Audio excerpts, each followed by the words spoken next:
ಹಿಂದೂ ಸಮಾಜ ಅನ್ನುವಂಥ ಸಂದೇಶ ಹೋಗಿ ಸಂಜೆವರೆಗೂ ಅವರಿಗೆ ಸಮಯ ಕೊಡಬೇಕು ಅನ್ನುವಂಥ ನಿಮ್ಮ ಸಮಯೋಚಿತ ನಿರ್ಧಾರವನ್ನ ಬೆಂಬಲಿಸಿ ನಿಮ್ಮ ಹೋರಾಟಕ್ಕೆ ಬೆಂಬಲ ವ್ಯಕ್ತಪಡಿಸಿ ಎಲ್ರಿಗೂ ವಂದಿಸಿ ನಾನು ಮಾತು ಮುಗಿಸ್ತೇನೆ. ಭಾರತ್ ಮಾತಾ ಕಿ.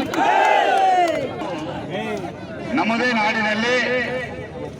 ನಮ್ಮ ಧಾರ್ಮಿಕ ಭಾವನೆಯನ್ನು ಆಚರಣೆ ಮಾಡುವಂತಹ ಗಣೇಶನಿಗಾಗಿ ಹೋರಾಟ ಮಾಡುವಂತಹ ಪರಿಸ್ಥಿತಿ ಇವತ್ತು ಬಂದಿದೆ ಅಂತ ಕೇಳಿದ್ರೆ ಆ ಹೋರಾಟವನ್ನ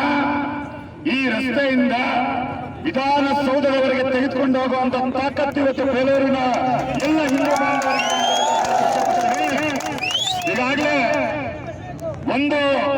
ಗಣಪತಿಯನ್ನ ನಾವು ಪ್ರತಿಷ್ಠಾಪನೆ ಮಾಡಿ ಗಣಪತಿಯನ್ನ ವಿಸರ್ಜನೆ ಮಾಡುವಂತಹ ಕಾರ್ಯಕ್ರಮದಲ್ಲಿ 108 ವಿಘ್ನಗಳನ್ನು ತರುವಂತಹ ಪ್ರಯತ್ನವನ್ನ ಇವತ್ತು ರಾಜ್ಯ ಸರ್ಕಾರ ಇರ್ಬೋದು, ಪೊಲೀಸ್ ಇಲಾಖೆ ಇರ್ಬೋದು, ಜಿಲ್ಲಾಡಳಿತ ಮಾಡಿ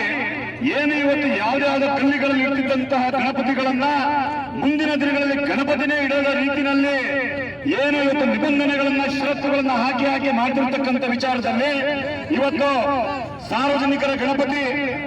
ಬೆಳಿಗ್ಗೆ 4 ಗಂಟೆಯಿಂದ ಯಾರು ತನ್ನ ಏನೋ ಒಂದು ಸಣ್ಣ